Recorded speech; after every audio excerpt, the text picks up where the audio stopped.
In this video, I'll show you what is a Schedule K-1 tax form.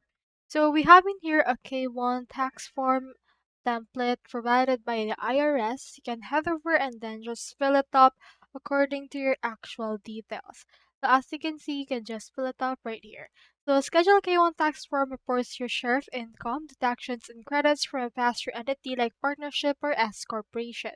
The entity sends you the form and you use it to complete your individual tax return form or 1040, and it avoids double taxation by taxing the income at the individual level, not at the business level. So you can head over and then go to Dubra Tax right here. It reports your partner shareholders, beneficiaries, forms, and income. Now, the recipient for this one are the relevant individual, and you can then file it in TurboTax and IRS from in here.